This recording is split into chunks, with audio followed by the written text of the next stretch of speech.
কমিটির মানে ইয়া করছে উদাহরণ ছিল। আমি এক্ষেত্রে একটা কথা বলি যে আমি আজ থেকে ৫-৭ বছর আগে আমি জানতাম যে মাস্টার পাড়াতে কেউ একটা নিরাপদে তার একটা বাড়ির মোটর রাখতে পারতো না।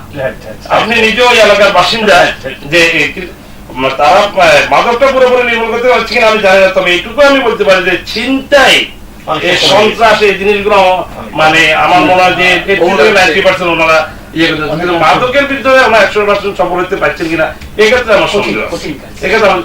এক্ষেত্রে আমাদের খুব জোরালো পদক্ষেপ নিতে হবে, সকলকে ঐক্যবদ্ধ প্রয়োজনে। আমি যেটা মনে করি যে পৌরসভা মেয়র বলেন, সংশ্লিষ্ট কাউন্সিলর বলেন, পুলিশ প্রশাসনের কর্মকর্তা বলেন, যৌথ সমন্বয়ে প্রত্যেকটি ওয়ার্ডে ওয়ার্ডে মিটিং করে জনগণকে সচেতন করতে হবে এবং ঐক্যবদ্ধ করতে হবে, এবং সেক্ষেত্রে একটা জিনিস যে যে পরিবারের যে সন্তান মাদক সেবী কিংবা মাদক বিক্রেতা সেই পরিবারকে সামাজিক ভাবে বয়কট করতে হবে।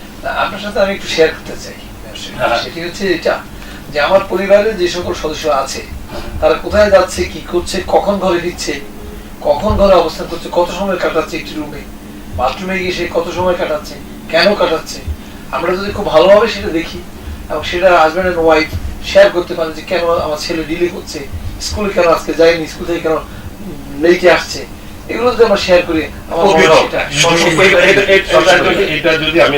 এটা যদি সঠিকভাবে অনুসরণ করা হয় কিংবা হতো, সবাই পাইতো, তাহলে তো এই সমস্যাটার সৃষ্টি হইতো না। সাহস করছে কারণ সেজন্য ওই ধরনের সাপোর্টিং যদি সে পায় তাহলে সাপোর্টিং এর ক্ষেত্রে নিজের সন্তানকে মানে ইয়ে করতে কিসের সাপোর্টিং দরকার সেটা আমাকে এই কথাটা উত্তর দিই। তিনি হয় ভয় পেতে পারেন, মারধর করে, ছেলের ভয় বাবা মানে আতঙ্কগ্রস্ত থাকে। আমি একটু যোগ করতে চাই, সেটি হচ্ছে এই উপস্থাপক মহোদয় যেটি বলেছেন, আমি ওনার সাথে একমত যে আসলে মাদককে শুধুমাত্র পুলিশি ব্যবস্থা দিয়ে নির্মূল করা সম্ভব না, সেক্ষেত্রে ঘর থেকে শুরু করতে হবে। আর একটা নির্দিষ্ট এলাকায় সাংস্কৃতিক কার্যক্রম, খেলাধুলার কার্যক্রমগুলোকে বিস্তার ঘটাতে হবে, এবং মাস্টার পাড়ার অভিজ্ঞতায় কিন্তু আমরা সেই কাজটা করেছি, এবং সেই দৃষ্টিভঙ্গির কারণে ইতিমধ্যে আমরা মাস্টার পাড়া একটা সঙ্গীত বিদ্যালয় করেছি, একটা সাংস্কৃতিক গোষ্ঠী আছে, একটা ক্রীড়া সংসদ করেছি, ফুটবল টুর্নামেন্ট করি, ভলিবল টুর্নামেন্ট করি, ব্যাডমিন্টন টুর্নামেন্ট করি, সঙ্গীত প্রতিযোগিতা করি। এর ভেতর দিয়ে আমাদেরও প্রচেষ্টা আছে মাদক থেকে তরুণ সমাজকে একটু নিবৃত করা, হ্যাঁ, বিনোদনের মাধ্যমে, সংস্কৃতির মাধ্যমে, খেলাধুলার মাধ্যমে। তবে মেয়র মহোদয়ের সাথে আমি সম্পূর্ণ একমত, মাদকটা আমরা আমাদের মাস্টার পাড়া থেকে শতভাগ নির্মূল করতে পারিনি, কারণ এটা শেখর অনেক গভীরে। আমরা চেষ্টা করেছি, শুরু করতেছি, আমরা শুরু করেছি এই চুরি, ছিনতাই, চাঁদাবাজি, ইফটিজিং। আমরা সবেমাত্র মাদকের ইস্যু নিয়ে কাজ শুরু করছি, আপনি নিশ্চয়ই জানেন, এবং আমরা আশাবাদী যে আমরা আগামী দিনগুলোতে আপনার সহযোগিতায় এবং মাননীয় পুলিশ সুপারের সহযোগিতায়, পুলিশ প্রশাসনের সহযোগিতায় মাস্টার পাড়াকে মাদক মুক্ত এলাকা হিসেবে হয়তো ঘোষণা দিতে পারবো, আমরা আশাবাদী। আমরাও আশা করি যে এইটা হবে। যেটুকু আপনারা করছেন এটুকু অবশ্যই আপনাদের মনে। আমি একটা কথা বলেছি, এই যে জিনিসটা আপনি বলছেন খেলাধুলা, সাংস্কৃতিক বিনোদন, এগুলোর মাধ্যমে আমাদের যুব সমাজকে ওইদিকে ধাবিত করতে হবে। একটা অংশ অলরেডি মানে আসক্ত হয়ে গেছে। আমার যেটা নিজের একটা পরিকল্পনা, আমরা যে কিরকম এটুকু পরিকল্পনা আছে, আমরা পৌরসভা থেকে যে একটা রিহাব সেন্টার আমরা এই কাছাকাছি কোথাও করতে পারি কিনা, এটুকু একটা আমাদের আছে। কিন্তু এক্ষেত্রে সেটা হচ্ছে যে আমরা যদি সবাই ওইখান থেকে যদি প্রতিটি ওয়ার্ড পর্যায়ে থেকে, এলাকা পর্যায়ে থেকে যদি একটা জিনিস আমরা শুরু করতে পারি, আমরা তো যে মাদক সেবী হইয়া গেছে তাকে তো আর মেরে ফেলতে পারি একটা জিনিস, সেটাকে আমরা সংশোধন করতে হবে। কেউ যদি প্লাস্টেশনের কারণে এই মানে জিনিসটাতে জড়িত হইয়া যায়, তাকে সেই ধরনের সুযোগ দিতে হবে, সহায়তা দিতে হবে, তার ভিতরে সে মানসিকতা সৃষ্টি করতে হবে, তার মানে প্রপার ট্রিটমেন্ট তাকে দিতে হবে। সেটার জন্য একটা এইটুকু আমাদের ভিতরে আছে, আমি এটা সেটা যদি আমরা একটা মানে জিনিস করা যায় কিনা এটা চিন্তা ভাবনা আমাদের মাথায় আছে। সেটা যেটা রিহাব সেন্টার আমরা শহরের আশেপাশে কোথাও, কিন্তু পৌরসভার ভিতরে হইতে হবে এমন কোনো কথা না, পৌরসভার নিয়ন্ত্রণাধীন একটা প্রতিষ্ঠান করা যায় কিনা। এই ক্ষেত্রে আমি একটু যোগ করি মেয়র মহোদয়ের সাথে একটা মজার অভিজ্ঞতা বলি। আমরা যখন মাদক ইস্যু নিয়ে কাজ শুরু করি, আপনি জানেন যে আমরা দুজন কিশোর অপরাধীকে ইতিমধ্যে একতার অভিযোগ নিয়ে পুনর্বাসন করেছি, তারা দুজনে কিন্তু মাদক আসক্ত। আমরা তাদেরকে নিয়ে যখন কাজ শুরু করি, আমরা যোগাযোগ করি মাদক নিয়ন্ত্রণ অধিদপ্তরের সাথে। মাদক নিয়ন্ত্রণে আইনে পরিষ্কার বলা আছে যে সেখানে তাদেরকে পুনর্বাসনের জন্য তারা কাজ করবে। দুর্ভাগ্যজনক সারা দেশে কোথাও খুঁজে পাবেন না মাদক নিয়ন্ত্রণ আপনাদের পুনর্বাসনের জন্য কিন্তু আমি নিজেও সাপোর্ট দিচ্ছি আপনাকে, সহযোগিতা করছি। ঠিক আছে, এবং আমরা সমাজসেবাতে গিয়েছি। তাদের উত্তর হচ্ছে যে সমাজসেবাতে রাষ্ট্রীয়ভাবে কোন ধরনের মাদক সেবীদেরকে মুক্ত করার জন্য কোনো কেন্দ্র নাই। তারা আজকে আপনি যে উদ্যোগটা নিচ্ছেন অবশ্যই সেটা সাধুবাদযোগ্য। আমরা চাই যে এই জাতীয় একটা পৌরসভার উদ্যোগে মাদক সেবীদেরকে মাদক মুক্ত করার জন্য একটা কেন্দ্র গড়ে উঠুক। সেই কেন্দ্র গড়ে উঠলে তখন আমরা এলাকায় এলাকায় যে কাজগুলো এখন করছি সেটা আমরা সহযোগিতাটা পৌরসভার কাছ থেকে পাবো। তা আপনাকে ধন্যবাদ। একটা বিষয় যোগ করে আমি এই মাদকটা কিন্তু পারিবারিকভাবে আন্দোলন করতে হবে, এইভাবে হবে না। এটা আমার অভিজ্ঞতা থেকে আমি বলছি, আমার এক মুক্তিযোদ্ধা তার সন্তানকে নিয়ে আমার কাছে একদিন আসছে, সে এইভাবে মাদক সেবন করছে। সে বাপ মাকে ঘরের ভিতরে জিম্মি করে ফেলছে। আমি তাকে মেয়র মহোদয় যে উদ্যোগ নিছে যে এটা মাদক যে প্রতিষ্ঠানের জন্য একটা যে ইয়ে খুলবে, আবার আমি তার পরামর্শ দিলাম যে কুমিল্লাতে নিয়ে যান।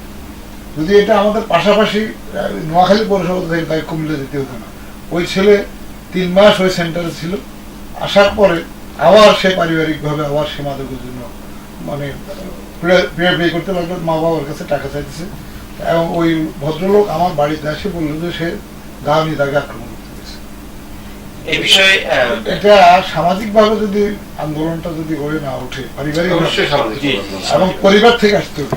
মূল কথা হচ্ছে আমরা একতার সঙ্গে বিভিন্ন সমস্যা যে উনি মাস্টার বাড়াই করতেছে, এখানে নোয়াখালী পৌরসভা 9টা ওয়ার্ড, সব ওয়ার্ড তো ওনার পক্ষে সম্ভব না। প্রত্যেকটা ওয়ার্ডে কিন্তু এইভাবে মাস্টার পাড়া হচ্ছে একটা ওয়ার্ডের একটা এক্সাম্পল একটা ওয়ার্ডের বাট একটা ওয়ার্ডও নাই, আমাদের প্রত্যেকটি এলাকায় করতে হবে। এই এই সচেতনতা যদি না হয় তাহলে, এবং টিনেজার ছেলেরা, আমি যোগ করছি যে টিনেজার ছেলেরা, আমি প্রায় আমরা এটা আইন শৃঙ্খলা মিটিং এ আলোচনা হয় মাদক নিয়ে, আমাদের জিজ্ঞেস করে ছাত্ররা ওরা মাদক সেবন করে, এবং ওরা ওই যে মসজিদের অজুখানাতে এখানে বসে থাকে মেয়েরা যদি ট্রেজিং করে, মাদক সেবন করে ওই ট্রেজিংটাও তারা করে।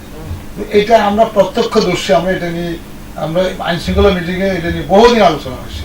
তো পুলিশ সুপার মহোদয় এটা অত্যন্ত আন্তরিক ব্যাপারে উনি চাইতেছেন যে কোনোভাবে উনি এগুলা, এই কারণে আমাদের মুক্তিযুদ্ধ কমপ্লেক্সের পিছনে আমরা অভিযোগ করছি, এখানে বসে স্কুল গোয়িং পোলাপাইনগুলো এখানে ওই ডাইল খায়, কিয়াবা খায় দিনের বেলায়। এই জন্য পারিবারিকভাবে আন্দোলন না হলে এভাবে পারিবারিকভাবে সামাজিকভাবে সামাজিকভাবে আন্দোলনটা শুরু করি তো পরিবারকে উদ্বুদ্ধ করতে হবে। এটাই তো সামাজিকভাবে আন্দোলনটা শুরু করেই পরিবারকে। দর্শক শ্রোতারাও দেখতে শুনতেছেন, কিন্তু তাদের পরিবারের ভিতরে আমার পরিবার যদি আমার সন্তান যদি আমি কন্ট্রোল করতে না পারি তাহলে তো এই মাদক কোনো অবস্থায় নিয়ন্ত্রণ করা অবশ্যই দায়িত্ব নিতে হবে। পিতামাতার আগে ওই মাদক সেবী নিজস্ব পরিবারকে আগে আসতে হবে। হ্যাঁ, আমি মনে করি যে তার নিজের পরিবারকে আগে সে কথাটাই আমি বলছিলাম যে আপনি শেয়ার করেন, যে আপনি বলতে পারছেন না, অন্য জায়গায় গিয়ে আপনি অন্যের সাথে শেয়ার করেন যে কিভাবে আমি প্রসিড হতে পারি, নিষ্কৃতি পেতে পারি। অবশ্যই আপনি যোগাযোগ করেন, সবার সহযোগিতায় কিন্তু আমার মনে হয় সেটা পরিবর্তনটা সম্ভব হবে, এবং হয়তো একটু সময় লাগে। এক্ষেত্রে নতুন নতুন কিছু সংগঠন হচ্ছে, যেটা একটা সংগঠন নোয়াখালী ন্যাশনাল ইউথ সমাজ বিভিন্ন সংস্থা, এটার সমস্ত মেয়র মহোদয়কে প্রধান উপদেষ্টা করে একটা সংগঠন করা হয়েছে। এটার সভাপতি হলো ইকবাল হোসেন আরজু। সমাজসেবাতে নিবন্ধনের জন্য অ্যাপ্লিকেশন করা হয়েছে, এটা তদন্তের পর সম্ভবত আগামী 2 সপ্তাহের মধ্যে পেয়ে যাবে। এক্ষেত্রে যদি এই সমস্ত সংগঠনগুলা যদি এগিয়ে আসে এবং এইসব সংগঠনগুলোকে দিয়ে মানে এনজিও এগুলোকে দিয়ে যদি কাজ করানো যায়, এবং মানে পৌরসভার মাধ্যমে বা যে কোনো প্রতিষ্ঠান মানে এই সংস্থাগুলোকে যদি কাজে লাগানো যায়, তাহলে আমার মনে হয় যে সামাজিকভাবে কিছু উপকৃত হওয়ার সুযোগ। হ্যাঁ, অবশ্যই এটা তো অবশ্যই। এটা আমরা অলরেডি ইতিমধ্যে কয়েকটি প্রতিষ্ঠান, এর আগেও আমি গত ঈদের আগে একটা প্রতিষ্ঠান তারা যে মানে হতদরিদ্রদের মধ্যে 400 মানে হতদরিদ্র শিশুকে ঈদ বস্ত্র বিতরণ করছে। সেই ইয়েটা তাদেরও ইয়েটা হচ্ছে যে এদের হচ্ছে এক চিলতে হাসি, যে মানে সংগঠনটা আর কি। সেই সংগঠনেরও মূল ইয়ে হচ্ছে মাদক সন্ত্রাস মুক্ত সমাজ গঠন করা। তাদেরকে আমি বলেছি যে আমি তাদের অনুষ্ঠানে আমি ছিলাম, আমি তো ঘোষণা দিয়েছি আমি ওই প্রতিষ্ঠানের আমি পৃষ্ঠপোষকতা করবো। এই ধরনের কোন সংস্থা যদি এগিয়ে আসে যে এই সামাজিক একটা সচেতনতা সৃষ্টির জন্য তারা কাজ করবে, তাদের পৃষ্ঠপোষকতা আমি মনে করি অভাব হবে না, অভাব হইলেও আমি সেখানে পৃষ্ঠপোষকতা করবো, এটুকু আমি করি।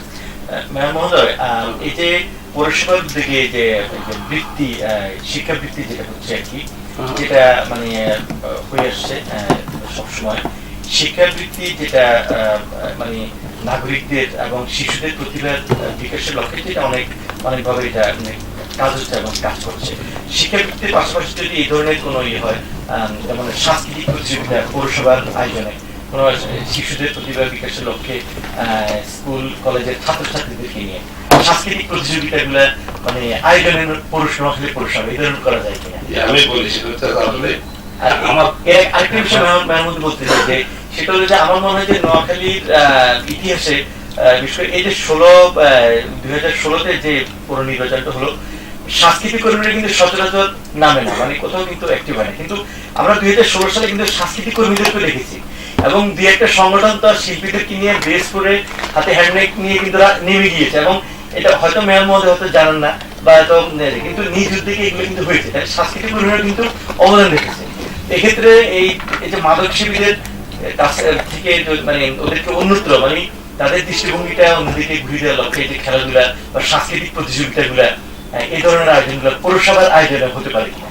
আচ্ছা, আমি প্রথমত বলি সেটা হচ্ছে যে পৌরবৃত্তি, এটা সচরাচর ছিল না, এটা আমি আসার পরে শুরু করছি।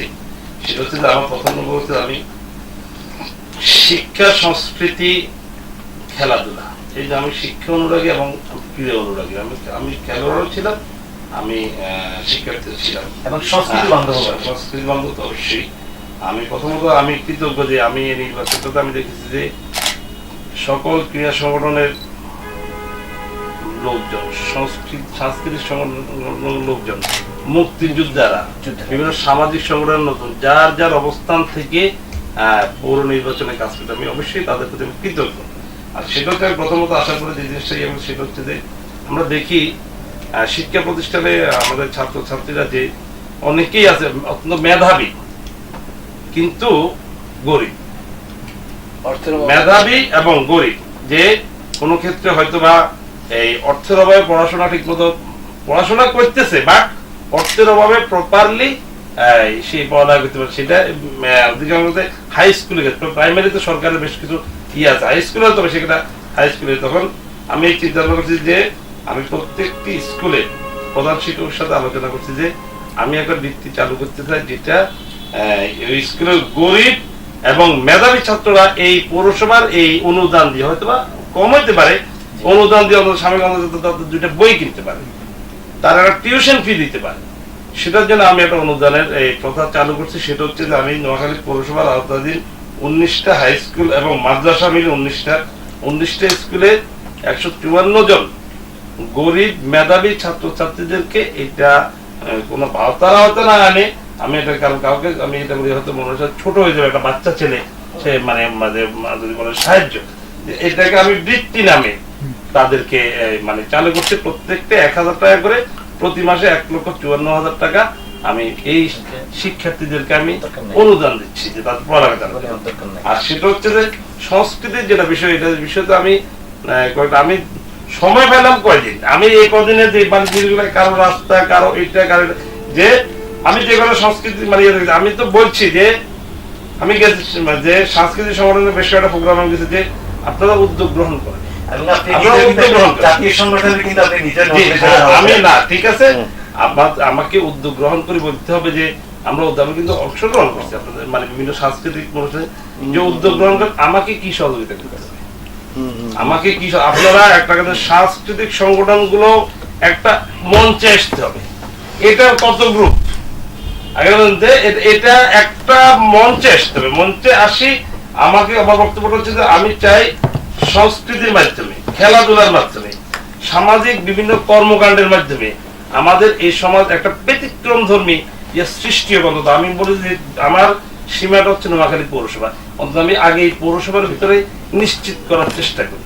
সেই ক্ষেত্রে আমি এটুকু তো বলতে পারি যে সাংস্কৃতিক কোনো বিষয় আমাকে কিছুদিন আগে বলছে সাংস্কৃতিক ইনস্ট্রুমেন্টস নিতে, আমি আমার একটা টিয়ার থেকে আমি একটা অনুদান দিছি, চর্চা করেন। তখন আমি একটা ইয়ে নিয়েছি যে আপনারা একটা উদ্যোগ নেন, পৌর সাংস্কৃতিক প্রতিযোগিতা উদ্যোগ নেন। আমি সেই উদ্যোগে নোয়াখালী পৌরসভা স্পন্সর করবে। আমি তো বলছি উদ্যোগটা তো নিতে পারতেছে না। এখন আমি কি যাই আর সেই উদ্যোগ নেবো? আমার বক্তব্য যে এই আপনারা, আমার বক্তব্য হচ্ছে আমাদের সব কথা শেষ কথা হচ্ছে, আমি একটা কথা বলতে যে আমাদের যুব সমাজকে রক্ষা করার জন্য, সামাজিক আন্দোলন সৃষ্টি করার জন্য, এদেরকে বিরত রাখার জন্য যে পরিবেশ যেখানে সৃষ্টি করার প্রয়োজন সেখানে পৌরসভার সমর্থন থাকবে। এবং এক্ষেত্রে পৌরসভা আমাদের সহযোগিতাও করেছে, আমাদের মাস্টারপাড়া যে একতা সাংস্কৃতিক গোষ্ঠী, ওরা গিয়েছেন এবং মেয়র মহোদয় কিন্তু সহযোগিতা করেছেন, পৃষ্ঠপোষকতা দিচ্ছেন। হ্যাঁ, আরো দিতে আমি রাজি আছি। আমার বক্তব্য হচ্ছে আমাদেরকে, আমাদের যুব সমাজকে এদিকে আনতে হবে।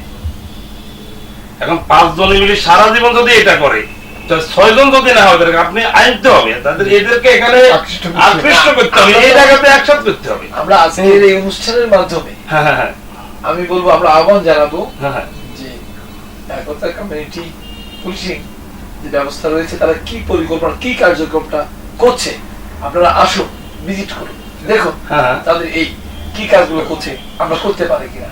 আমার তো মনে হয় যে তাহলে আমরা এগিয়ে যাবো, কারণ আমরা আমাদের দেশকে ভালোবাসতে হবে, আমার শহরকে ভালোবাসতে হবে, জেলাকে ভালোবাসতে হবে, তাহলেই আমি একজন নাগরিক হিসেবে আমার নাগরিক দায়িত্ব।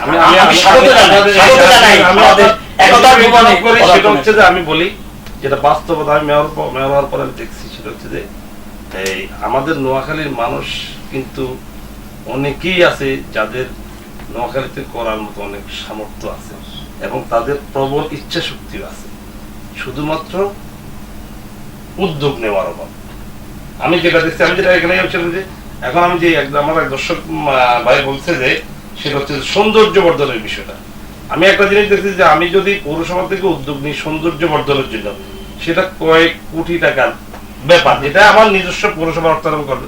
তখন আমি ঢাকাতে আমি কয়েকজন শিল্পপতির সাথে আমি কথা বলছি, নোয়াখালী, যে আপনারা আসেন আমার পৌরসভাটা আমরা সুন্দর করি, কাজটা আপনারা করাই দেন, কাজটা আপনারা করাই দেন, আপনারা স্পন্সর হন, আপনারা স্পন্সর হন, যে আপনাদের কোম্পানির ইয়েতে আপনারা স্পন্সর হন, আমরা এক একজন এক একটা পয়েন্টে সৌন্দর্য বর্ধন করে দেন। উনি আমার কথা এগ্রি করছে এবং আমি দেখলাম যে আপনি মানে উনি আমার এটাকে মানে যথেষ্ট অ্যাপ্রিশিয়েট করছে এবং উনি বলছে যে তুমি ইয়ে করো যে আমি নিজে নোয়াখালী যত শিল্পপতি সবাইকে আমি একসাথে করবো এবং আমরা নোয়াখালীতে একটা কিছু করবো। এবং সেই আলোকেই আমার যে সার্ভে একটা হয়েছে, আপনারা দেখছেন কিনা আমি জানি না, আমি মানে একটা সার্ভে কিন্তু আমি করেছি, ওইটা আমার টাকা দিয়ে করেছি, সার্ভেটা আমি আমার টাকা দিয়ে করেছি এবং ওই সার্ভেটা কমপ্লিট হওয়ার পরে এটাকে ওই যে মানে সেখানে একটা সবাইকে টাকা পরে সেখানে এটা ডিসপ্লে করা হবে টোটাল মানে প্ল্যানটা, এরপরে সেটা ইয়ানি আমার মনে হয় সেই কার্যক্রম। এক্ষেত্রে আমি একটা কথা বলি যে এই যে মাদক কিংবা এইসব বিষয় থেকে মানে বিরত রাখার জন্য যদি মানে কেউ যদি উদ্যোগ নেয়, পৌরসভা থাকবেই, তবে আমার দৃঢ় বিশ্বাস এক্ষেত্রে আরো অনেকেই কিন্তু এগিয়ে আসার মানসিকতা পোষণ করে, শুধু উদ্যোগটা নেওয়ার। একদা কমিউনিটি সেন্টার এক্ষেত্রে কার কোনো কতটুকু সাপোর্ট পাইছেন আমি জানি না, তবে আমি জানি যে আমাদের নোয়াখালী যারা এই যে এবারে নোয়াখালী প্রবাসী, বাংলাদেশ প্রবাসী না, নোয়াখালী প্রবাসী অর্থাৎ ঢাকাতে যারা অবস্থান করে তাদের কিন্তু অনেকের মানসিকতা আছে যে এই ধরনের ক্ষেত্রে সহযোগিতা করার মানসিকতা আছে। এক্ষেত্রে আমি একটু মেয়র মহোদয়ের সাথে যোগ করি, অবশ্যই এই উদ্যোগটা চমৎকার এবং সাধুবোধ পাওয়ার যোগ্য। তো আবার বিকল্প প্রস্তাবনাটা এক্ষেত্রে আছে, ধরেন নোয়াখালী শহরের যে সরকারি অফিসগুলো আছে, শিক্ষা প্রতিষ্ঠানগুলো আছে, আপনি তাদেরকে সবাইকে একটা আহ্বান করতে পারেন, প্রত্যেকটা সরকারি অফিসের সামনে তারা সবুজায়ন, তারপরে তারা সবুজ বৃক্ষাদি, বনায়ন, পুষ্পায়ন, শিক্ষা প্রতিষ্ঠান, এবং এইভাবে যদি তারা সরকারি প্রতিষ্ঠানগুলো, শিক্ষা প্রতিষ্ঠানগুলো উদ্যোগ নেয়, সত্যি কিন্তু নোয়াখালী শহর একটা সবুজময় শহর হিসেবে রূপান্তর হতে কিন্তু বেশি দিন লাগবে না। তো আমি সেই সুপারিশটা আপনার কাছে, আমি ঠিক আমার সেই জিনিসটা যেটা করার জন্য সব উদ্যোগের, কিন্তু এখন আমার মূলত টার্গেটটা হচ্ছে যে এই রাস্তাঘাট এবং পানি, জলাবদ্ধতা, এইসব জিনিসগুলো নিয়ে আমি কার্যক্রম শুরু করতে, মানে প্রথমত আমি এইসব বিষয়ে আমার কার্যক্রমটা আমি শুরু করছি।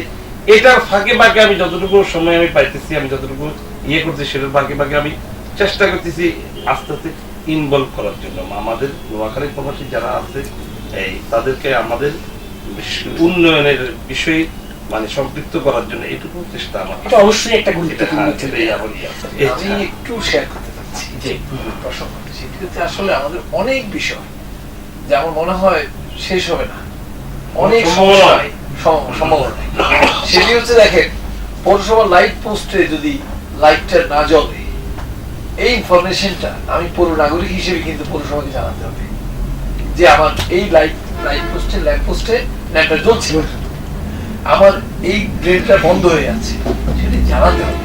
যদি না জানানো হয়, পৌরসভা তো এভাবে এসে আর সেটি সমাধান করতে পারবে না। আমাদের সব এলাকায় কিন্তু পৌর বিদ্যুৎ লাইন নাই। আমি আসার পর আমি একটা ইয়েটা করেছি, হচ্ছে যে আমি 3.5 কোটি টাকা বিদ্যুৎ বিল পরিশোধ করছি। বিদ্যুৎ এর সাথে আমার সাথে মানে আমি বলছি যে আমার সহায়তা করতে হবে, বিদ্যুৎ বিলটা পরিশোধ করার কারণে এই প্রকল্পগুলোতে আমি হাত দিতে পারছি, তাহলে পাইতাম না। এখন আমি ওই যে এর সাথে কথা বলছি, আমার প্রত্যেকটি এলাকার বিদ্যুৎ লাইন নিশ্চিত করতে হবে। বিদ্যুৎ বিভাগের সাথে কথা বলছি, ওরা অলরেডি কমিটমেন্ট করছে আমার সাথে। আমার মনে হয় যে খুব সহজ আমার প্রত্যেকটি বিদ্যুৎ পৌর বিদ্যুৎ লাইনটা আমরা দিতে পারবো। পৌর বিদ্যুৎ বাতিও আমরা যেখানে যেখানে আছে, আমরা লাইন আছে সেখানে আমরা দিতেছি, যেখানে নষ্ট হয়েছে সেখানেও ঠিক করছি। কিন্তু একটা বিষয় আপনাদেরকে একটু সচেতন হইতে হবে, সেটা হচ্ছে যে এই যে বিদ্যুৎ বাতিটা, এই কি করে একটা বাচ্চা সে দুষ্টামি করে সে সই করে, সে বিদ্যুৎ বাতিকে সই করে, বিদ্যুৎ বাতিটা ভাঙি ফেলে। এক্ষেত্রে তো আমাদের কোনো সচেতন হইতে হবে যাতে এটা না পারে। এটা যে বিদ্যুৎ বাতি আমি আপনার এলাকায় রক্ষা করার জন্য তো একটু কাজ করতে হবে। আমি আপনার সাথে একটু শেয়ার করি।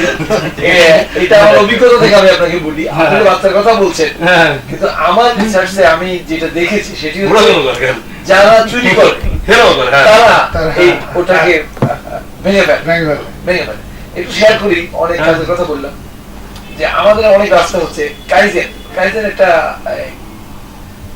পদ্ধতি প্রকল্প আছে যে কিভাবে আপনি সংরক্ষণ করবেন।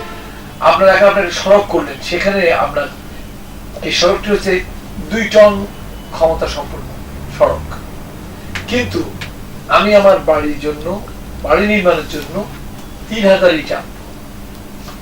এখন দেখা গেল যে আমি একটা পিকআপ নিয়ে আসছি বা একটা ট্রাকে নিয়ে আসছি, সেটি হচ্ছে যে 2 টনই যে রাস্তাটা, সেই রাস্তাটা লোড মানছে না 3 টন, কিন্তু আমি 2000 টাকা বা 1000 টাকা সেভ করার জন্য এই পৌরসভার রাস্তাটাকে আমি শেষ করে দিচ্ছি, আমি 2টা গাড়িতে আনবো না। এবং সেজন্য ওই যে কাইজেন পদ্ধতি আছে যে আপনি ওভার গোলবারের মতো এটা দিয়ে দিলেন যে এত টনি গাড়ি ঢুকতে পারবে আর ওরা ঢুকতে পারবে না। আমরা রাস্তা করছেন, আপনি প্রচুর অর্থ ব্যয় করছেন, এলজিডি করছে, রোডস করছে, আমরা দেখছি সেটি, কিন্তু যথাযথ সংরক্ষণটা হচ্ছে না, এটা কেউ দেখছে না। এখন 2 টনি গাড়ির জন্য রাস্তার জন্য 5 টন চলে যাচ্ছে, রাষ্ট্রের যে অর্থগুলো অপচয় হচ্ছে, সেটা যদি আপনি একটু উদ্যোগ নেন। সেটা তো আমার পৌরসভা তো রাস্তায় না, আমি এটা মানে কিভাবে টাঙাবো, কিভাবে বলতে যে আমার রাস্তা, আমি আগে রাস্তাটা কাজ করতে হবে। আমার বক্তব্যটা হচ্ছে যে আমি রাস্তার কাজটা সম্পর্কে আমি একটা কথা আমি বলি, এই পৌরসভায় এরকম কাজ হবে না যে আমি আমার নিজস্ব ব্যক্তিগত পছন্দের কাউকে আমি কাজ দিছি, সে কাজ করে গেছে, 15 দিন পরে 1 মাস পরে সে রাস্তার অস্তিত্ব নষ্ট হয়ে গেছে, এই ধরনের কোন নোয়াখালী পৌরসভা আমি দেখতে হবে না। আমি একটা কথা বলি, এটা আমার ইয়ে আছে যে এটুকু আমি নিশ্চিত থাকতে পারি ইনশাল্লাহ, যে কাজ হবে সে কাজ মানসম্মত হবে, এতে কোনো সন্দেহ নাই। এর পরবর্তীতে আমরা আগে রাস্তাঘাট গুলো পরিকল্পিতভাবে যখন শেষ করব, তখন একটা আমরা নিয়ম নীতি আওতায় এদেরকে নিয়ে আসতে হবে। এখন তো আমার রাস্তায় নেই, আমি এটা এখন দিয়ে তো আমার কোনো লাভ নাই। আমি আগে রাস্তাটা আমি আপনি যাওয়ার পরে সেটা বলবেন। নাগরিক হিসেবে কি আমাদের কি কোনো দায়িত্ব নেই? অবশ্যই আছে, এটা আমি শেয়ার করি। সেটা হচ্ছে যে রাস্তার যে বৈদ্যুতিক বাতি, এটা ধরেন শুধু যে বাচ্চারা নষ্ট করে তা না, ঝড়েও কিন্তু নষ্ট হয়, বৃষ্টিতেও নষ্ট হয়। আমাদের অভিজ্ঞতাটা কি, অভিজ্ঞতাটা কি, আমরা প্রতি মাসে একতার পক্ষ থেকে পৌরসভার যে বিদ্যুৎ বিভাগ, তাদের সাথে একটা যোগাযোগ রক্ষা করি, সমন্বয় রক্ষা করি।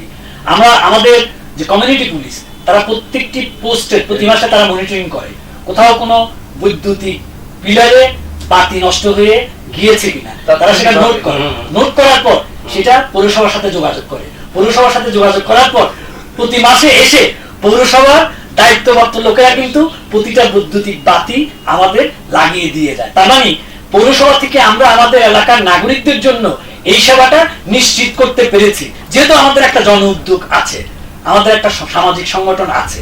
তো সেদিক থেকে আমি সুপারিশ করব আপনারা প্রত্যেকটি এলাকায় এই জাতীয় নাগরিক সংগঠন আপনি যে জিনিসটা আমার বাতি মানে যে বৃষ্টিতে নষ্ট হয়ে যায়, মানে শর্ট সার্কিটে ইয়ে হয়ে যায়, কিন্তু বিদ্যুৎ লো ভোল্টেজের কারণে খুব ফিউজ হইতে পারে, এটা আমি একটু বলেছি যে আমার অপচয় হইতে পারবে না। আমার প্রত্যেকটি এই বাতি যে ওয়ারেন্টি কার্ড আছে, আমার আমি বলেছি যেটা আমার ওয়ারেন্টি কার্ডের সিরিয়াল অনুযায়ী বাতি লাগবে, আমার এই কার্ড জমা থাকবে। যেটা নষ্ট হবে সেটা আমার সিরিয়াল অনুযায়ী সেটা আমি ফেরত পাবো, মানে সেটা সিরিয়াল আমার থাকতে হবে। কিন্তু আমার বক্তব্য হচ্ছে এই লো ভোল্টেজের কারণে, বৃষ্টির কারণে বাতি নষ্ট হয়, বাতির শেড কি নষ্ট হয়, আমার শেডটা কেন নষ্ট হয়? আমার প্রশ্নটা হচ্ছে ওই জায়গাতে, সেটা হচ্ছে যে বাতি নষ্ট হতে পারে কিন্তু শেড তো আর বৃষ্টিতে কিংবা লো ভোল্টেজে নষ্ট হবে না। এই শেডটা রক্ষা করা হতো আমাদের সকলের নাগরিক হিসেবে এইটুকু থেকে আমাদেরকে একটু সচেতন হতে হবে। একটা বিষয় আমরা এটা নাগরিকদের মুখে মুখে যেটা প্রচারিত ছিল যে বিগত সময় যে নাগরিকদের ট্যাক্সের পয়সা দিয়ে দেখা গেছে যে পৌরসভার অনেক স্টাফ ছিল যে মাসে একবার এসে বেতন নিয়ে যেত। তো এটা অতীতে নাগরিকদের মুখোমুখি ছিল। তো এই বিষয়টা কি এখন আছে কিনা আপনাদের পৌরসভা? না, মাসে 2বার এসে বেতন নিয়ে দিত, জাস্ট পৌরসভার স্টাফ, বেতনটা হলো নাগরিকদের ট্যাক্সের পয়সা। তো এই ধরনের ঘটনা অতীতে আসলে আরো সত্য ছিল কিনা বা এখন আছে কিনা? এই ধরনের ঘটনা তো আমি তো মেয়র আগে ছিলাম না, আমি হয়েছি মাত্র। তবে আমি যতটুকু আমি দায়িত্ব নেওয়ার পরে আমি এইটুকু বলতে পারলাম যে পৌরসভার সেবা সম্পর্কে জনগণের খুব বড় ধরনের কোনো অভিযোগ তো আমি পাইতেছি না। এই ক্ষেত্রে কি মনে হয় না যে আমার স্টাফরা ঠিক মতো ডিউটি করে?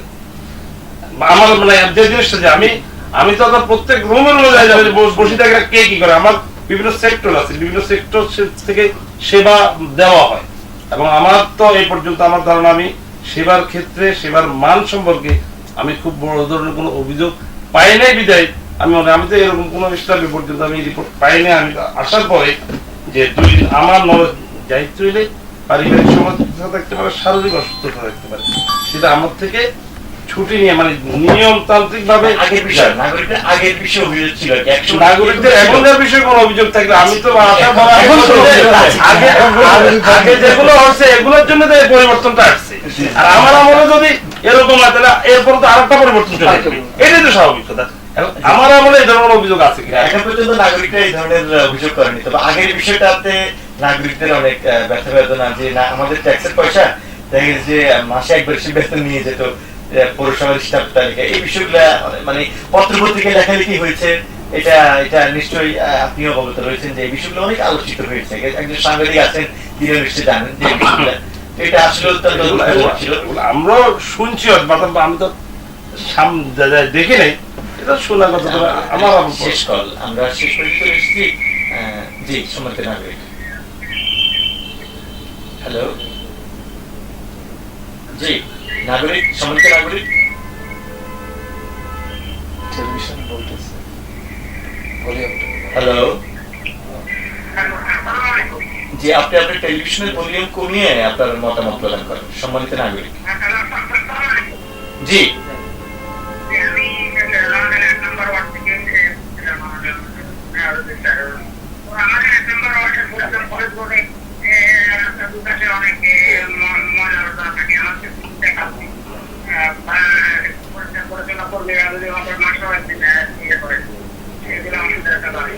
পুরাতন কলেজ রোড ময়লা আবর্জনা রয়েছে। আচ্ছা, ধন্যবাদ সম্মানিত নাগরিক।